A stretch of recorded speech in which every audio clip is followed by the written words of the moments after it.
The steady beep of the heart monitor filled the hospital room.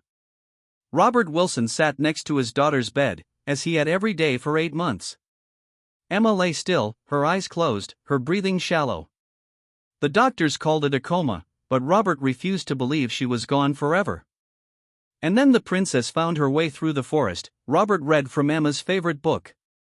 His voice was tired, but he kept reading. The doctors had told him that coma patients might still hear things around them. Outside the window, rain tapped gently against the glass. The hospital room was filled with flowers, cards, and stuffed animals from Emma's friends and family. Some were fresh, but many had been there for months, fading like everyone's hope for Emma's recovery. Robert paused his reading when he heard a soft knock on the door. Dr. Bennett entered, clipboard in hand and a serious expression on her face. "Mr. Wilson," she said quietly, "I need to discuss Emma's condition with you."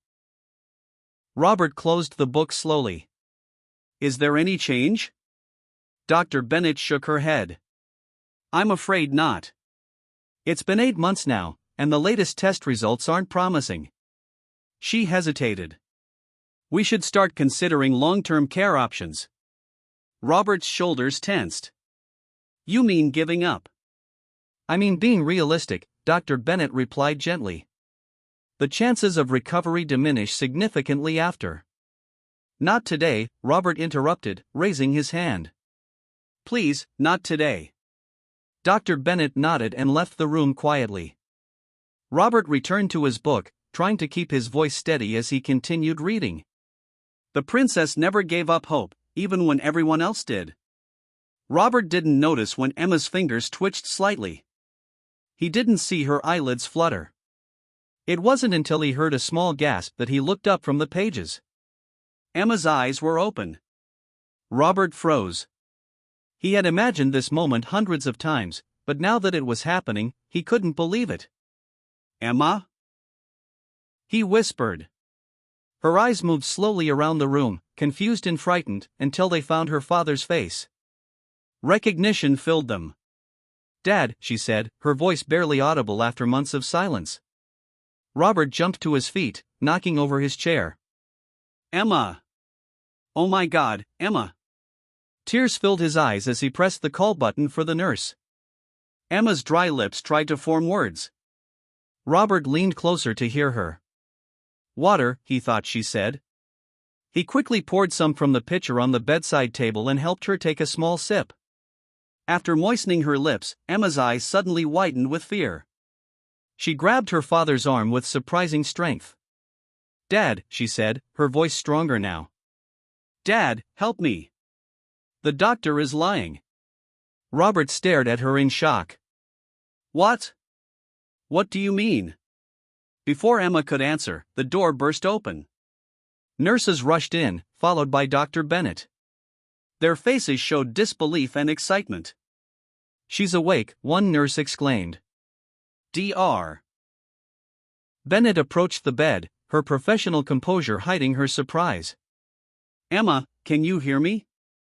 Do you know where you are?" Emma turned away from the doctor, clinging to her father's hand. "Don't trust her," she whispered. Robert felt torn between joy at Emma's awakening and confusion at her words. "Emma, honey, Dr. Bennett has been taking care of you." "She told someone I was a lost cause," Emma insisted. "Last week. When you went for coffee. She said there was no point in continuing treatment." Dr. Bennett's face paled slightly. "Emma, you've been through a traumatic experience. Confusion is normal when..." "I wasn't confused," Emma interrupted. "I heard everything. 4 months. I couldn't move, couldn't speak, but I heard everything." The room fell silent except for the beeping of the monitors. The nurses exchanged glances. Robert looked from his daughter to the doctor, trying to understand. "Is this possible?" he asked Dr. Bennett. "Could she have been aware this whole time?" The doctor hesitated. "There have been rare cases of covert consciousness in coma patients, but..." "You wanted to stop my treatment," Emma said, her voice growing stronger with each word. "You told someone named Mark that my father needed to accept reality. Dr. Bennett's clipboard slipped from her fingers, clattering to the floor. Mark was the hospital administrator. Robert felt a chill run through him. Emma, are you saying you could hear us? All these months? Emma nodded, tears filling her eyes. Everything, Dad. I heard you reading to me every day. I heard Mom crying. I heard Thomas telling me about his football games. She looked at Dr. Bennett. And I heard when people gave up on me. Dr. Bennett backed toward the door. I need to consult with neurology. This is unusual. As she hurried from the room, Robert sat on the edge of Emma's bed and gathered his daughter in his arms, careful of the tubes and wires. I never gave up on you, he whispered. Never. Emma rested her head against his shoulder. I know, Dad. That's why I fought so hard to come back. The hospital room buzzed with activity. Nurses checked Emma's vital signs while Dr. Bennett stood in the corner, talking quietly on her phone.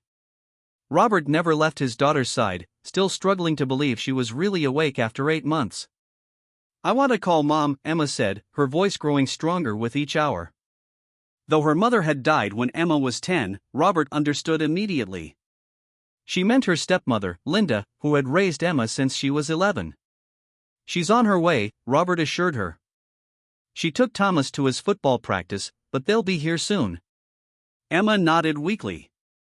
The simple movement seemed to tire her. Dad, I need to tell you something important. When I was in the coma, I wasn't just sleeping. I was somewhere else, but I could hear everything. Dr. Bennett approached the bed, having finished her call. Emma, I've consulted with our neurology team. They're very interested in your case. What you're describing might be a rare condition called covert consciousness. We'd like to run some tests to understand what happened. Emma turned away from the doctor. I don't want her near me, she whispered to her father. Robert squeezed his daughter's hand. Dr. Bennett has been your doctor for months, Emma. She wanted to stop treating me, Emma insisted. I heard her. She told someone that my case was hopeless and you needed to move on for your own good. Dr. Bennett's professional smile faltered. Emma, patients in your condition often experience dreamlike states that can seem very real. March 15th, Emma interrupted. Dad brought in tulips because they were on sale at Mr. Green's flower shop.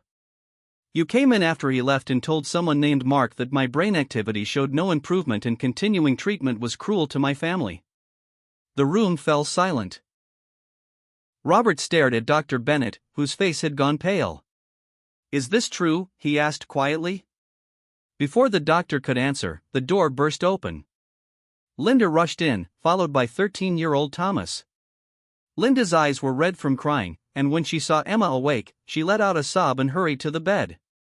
Emma! Oh my God, Emma! She gathered her stepdaughter in her arms, careful of the 4 lines. Thomas hung back, suddenly shy in front of this sister who had become almost a stranger. Emma looked over Linda's shoulder at her little brother, who wasn't so little anymore. Hey, football star, she said. You've grown taller than me now. Thomas managed a small smile. Only because you've been lying down. The joke broke the tension, and everyone laughed. Even Dr. Bennett chuckled, though she still stood apart from the family reunion. Dr. Bennett, Robert said when the laughter had died down, I'd like to speak with you outside. In the hallway, Robert crossed his arms. Was Emma right about what you said? Were you giving up on her? Dr. Bennett sighed. Mr. Wilson, you need to understand. The statistics for patients in Emma's condition. I don't care about statistics, Robert interrupted. I care about my daughter. You told me there was always hope, but behind my back, you were saying something different? I was being realistic with hospital administration, Dr. Bennett explained. Resources are limited, and after 6 months with no improvement. She paused. But this is exactly why we don't make decisions based solely on statistics. Emma's case is remarkable. The fact that she could hear and comprehend conversations around her changes everything we understand about her type of coma. Robert shook his head. I want a different doctor for Emma. I understand, Dr. Bennett said quietly. But before I step away from her case, please let me arrange the proper tests. Emma's experience could help other patients in similar conditions.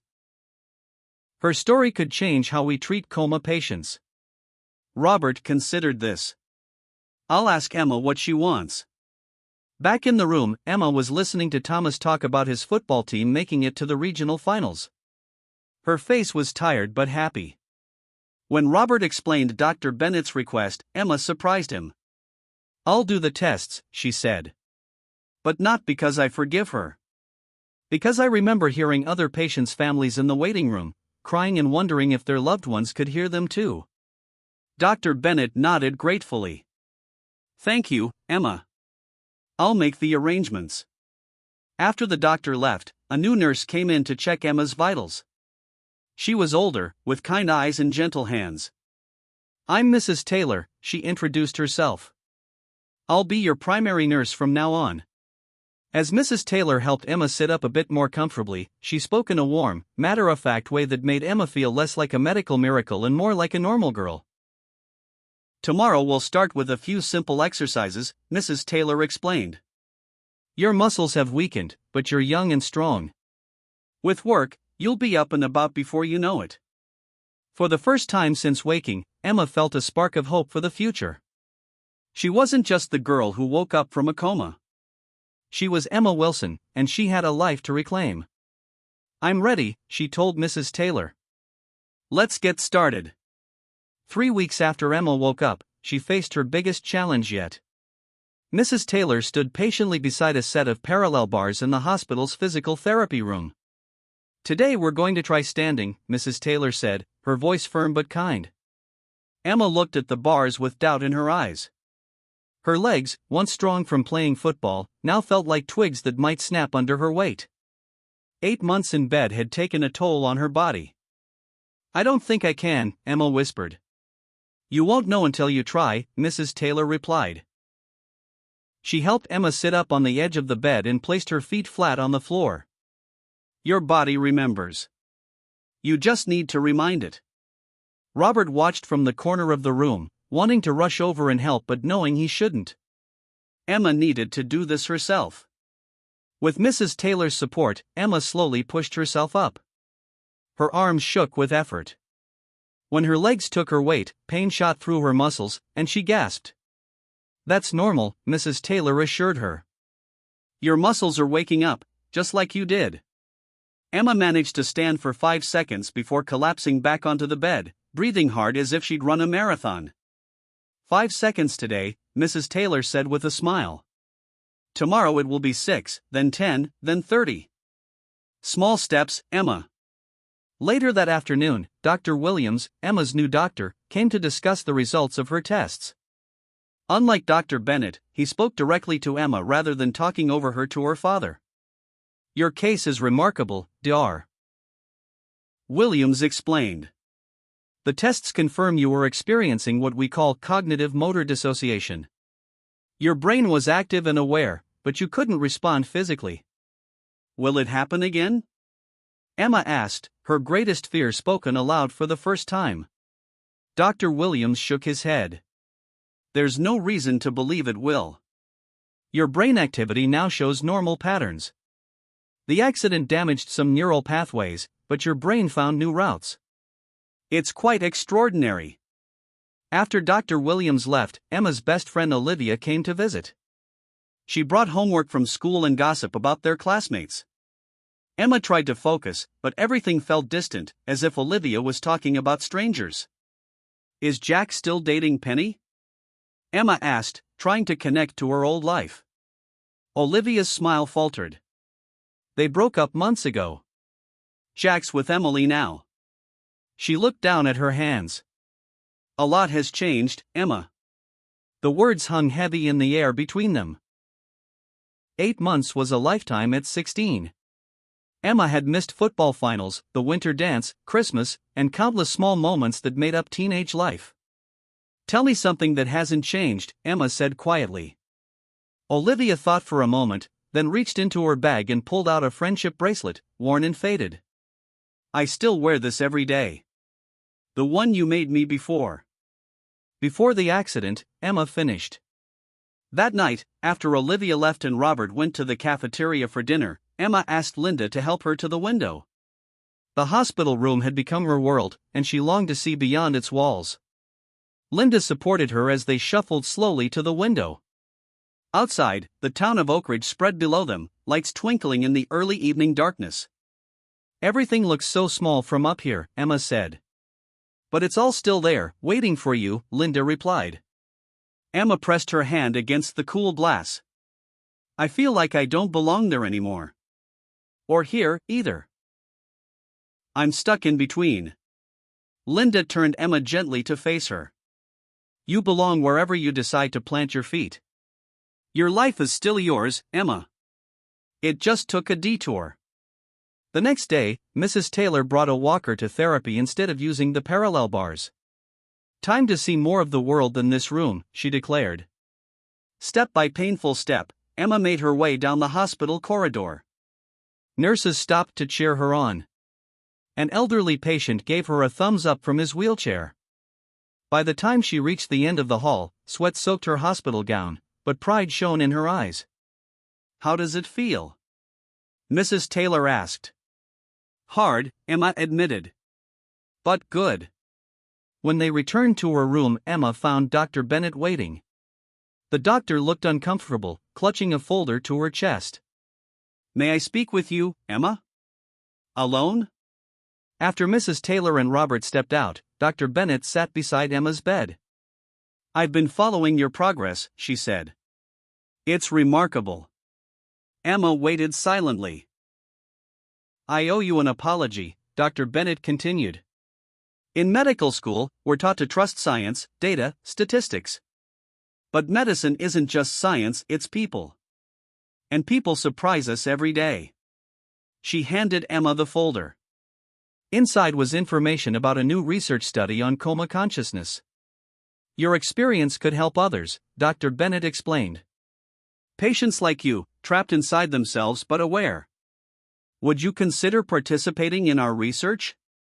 Emma looked at the papers, thinking of the long, dark months when she could hear but not respond, when she screamed inside but made no sound.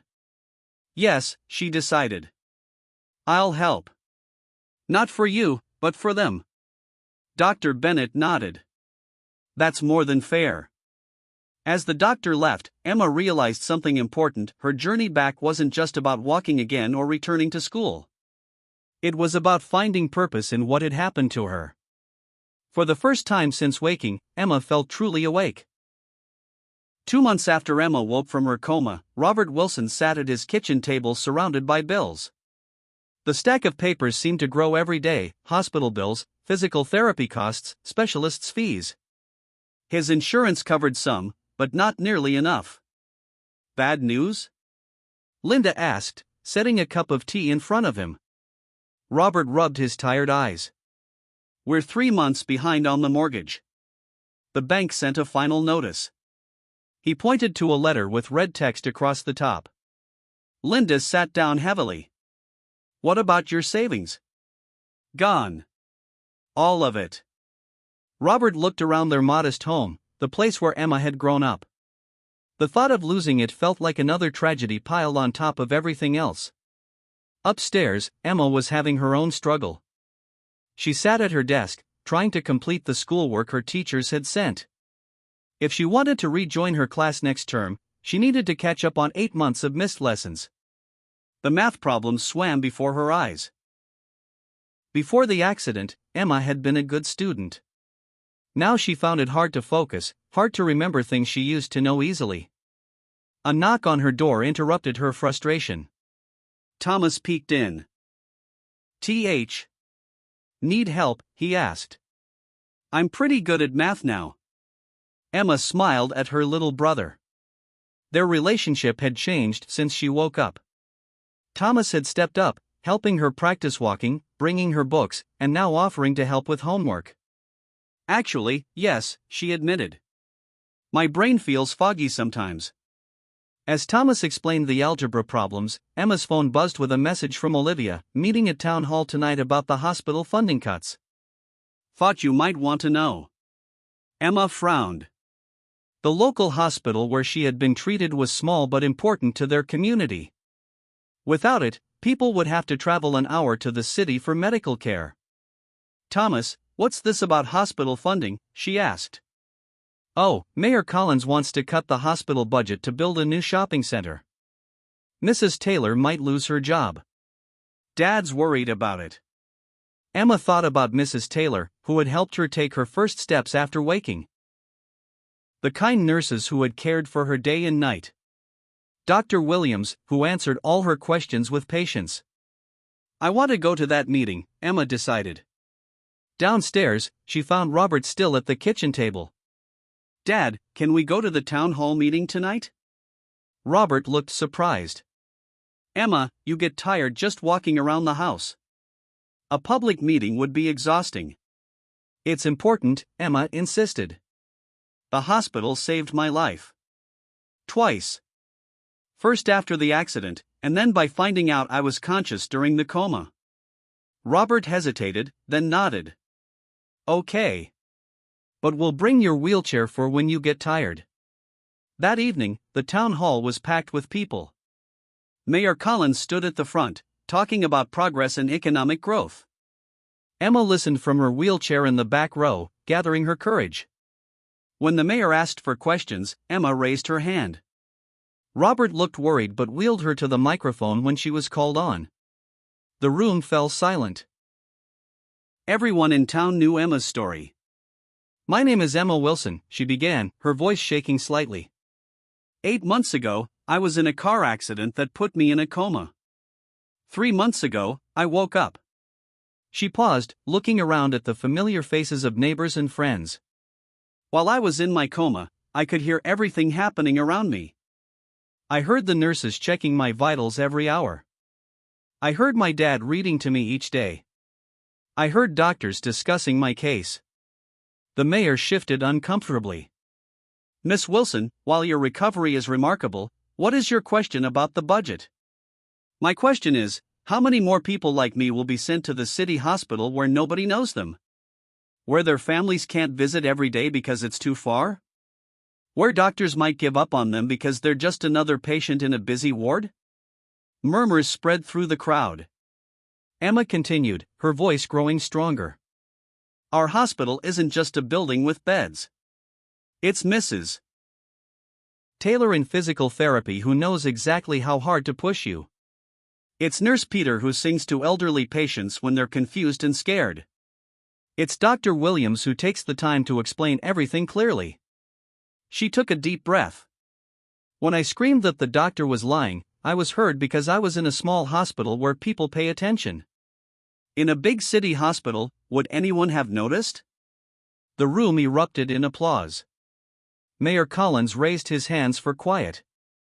Your story is moving, Miss Wilson, but the budget reality. The reality, Emma interrupted, surprising herself with her boldness, is that some things matter more than shopping centers. Some things can't be measured in money. After the meeting, many people came to speak with Emma. Mr. Jenkins from the bakery promised to organize a fundraiser for the hospital. Mrs. Parker, who worked at the bank, whispered that she would look into the Wilsons' mortgage situation personally. On the drive home, Emma leaned her head against the car window, exhausted but satisfied. You were amazing, Robert said proudly. I didn't know you had that in you.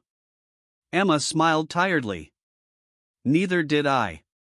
That night, as Robert tucked her into bed like he used to years ago, Emma said, Dad, I've been thinking. Maybe what happened to me happened for a reason. What reason could be worth 8 months of your life? Robert asked. So I could speak for people who can't speak for themselves, Emma replied. People who are heard but not listened to. As she drifted off to sleep, Emma felt, for the first time since waking, that she might eventually be grateful for her journey through the darkness. 1 year had passed since Emma Wilson woke from her coma. The Wilson family home was filled with balloons and a banner that read Happy Wake Up Day. Linda had baked Emma's favorite chocolate cake, and Thomas had decorated the living room with photos from throughout the year: Emma's first day back at school, her speech at the hospital fundraiser, her walking across the finish line at the charity run with Mrs. Taylor beside her. Emma stood in front of the mirror in her bedroom, hardly recognizing herself. Gone was the pale, thin girl who had first opened her eyes in the hospital room.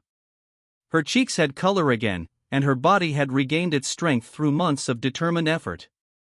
Only a slight limp remained as a reminder of her time in the coma. "Emma! Your guests are arriving," Robert called from downstairs. She took a deep breath and headed down to greet everyone. The house quickly filled with people who had been part of Emma's recovery journey. Mrs. Taylor arrived with her husband, bringing a gift wrapped in silver paper. Dr. Williams came with his family. Even Dr. Bennett was there, having earned a place in Emma's life as they worked together on the coma consciousness research. "There she is," Mrs. Taylor exclaimed, giving Emma a warm hug. "The girl who changed everything." Emma blushed. "I just woke up. That's all." "And then you woke up the rest of us," Mrs. Taylor replied. "The hospital board still talks about your speech at town hall. The Emma effect, they call it." It was true. After Emma's passionate speech, the town had rallied to save the hospital. Mr. Jenkins's bakery fundraiser had turned into a monthly event. The local newspaper ran a series about the importance of community healthcare. Even Mayor Collins had changed his position, finding money in the budget not just to maintain the hospital but to expand its services. The Wilson family had been helped too. When news spread about their financial troubles, the town organized a benefit concert. Mrs. Parker at the bank had found a special program to refinance their mortgage. Robert had been offered a better job at the school as head of maintenance, with flexible hours so he could still take Emma to her appointments. As Emma greeted her guests, Olivia arrived with a small package. "Open it now," Olivia insisted, her eyes sparkling with excitement. Inside was a delicate silver bracelet with a single charm, a small microphone. For the voice that wouldn't be silenced, Olivia explained. Emma fastened it around her wrist, touched by the thoughtfulness of the gift. "Speech time," Thomas announced, clanging a spoon against his glass. Emma hadn't prepared anything. Public speaking had become easier for her after addressing the town hall, but speaking in front of friends and family about something so personal still made her nervous. She looked around at the faces watching her, people who had helped her, believed in her, fought for her when she couldn't fight for herself. "A year ago today," Emma began, "I opened my eyes in a hospital room and saw my dad reading a book about a princess who never gave up hope." She smiled at Robert, who wiped away a tear. "I've learned a lot since then. I've learned that our bodies are stronger than we think. I've learned that our minds are even stronger. And I've learned that being heard isn't the same as being listened to." Emma touched the microphone charm on her new bracelet. "When I was in my coma, I could hear everything, but no one knew I was listening. I felt trapped and alone and scared. Now I think about all the people who feel that way every day, people who speak but aren't heard, who try to tell us something important but get ignored." She looked at Dr. Bennett. "Sometimes we don't listen because we think we already know the answer. Sometimes we don't listen because we're afraid of what we might hear." Emma paused, gathering her thoughts. "The accident took 8 months of my life. But it gave me something too. It gave me a second chance to live differently. To pay attention to the quiet voices that might have something important to say." She held up her glass of sparkling cider. "So this isn't just a celebration of me waking up. It's a thank you to everyone who listened when it mattered most." After the toast, as people mingled and ate cake, Emma slipped outside to the backyard. The evening air was cool and fresh. Stars were beginning to appear in the darkening sky. She heard the door open behind her and turned to see Robert. "Too noisy in there?" he asked. Emma nodded. "Just needed a moment." Robert stood beside her, looking up at the stars. "I'm proud of you, Emma. Not just for recovering, but for what you've done with your experience." The research study Emma had joined had already changed protocols in 3 hospitals. Doctors were now encouraged to speak to coma patients as if they could hear and understand. Families were given more support to stay involved in their loved ones' care. I was so angry when I first woke up, Emma admitted. Angry at Dr. Bennett for giving up on me. Angry at the accident for taking part of my life away. And now? Robert asked. Emma thought about her life now, different than before, but in some ways better. She was more patient with others, more appreciative of small moments, more determined to make her voice count. Now I'm grateful, she said simply. Not for the accident, but for everything that came after. For everyone who helped me find my way back. From inside the house came the sound of laughter. Emma's friends and family, her community, the people who had become part of her story. Let's go back in, Emma said, taking her father's hand. I want to hear what everyone else has to say.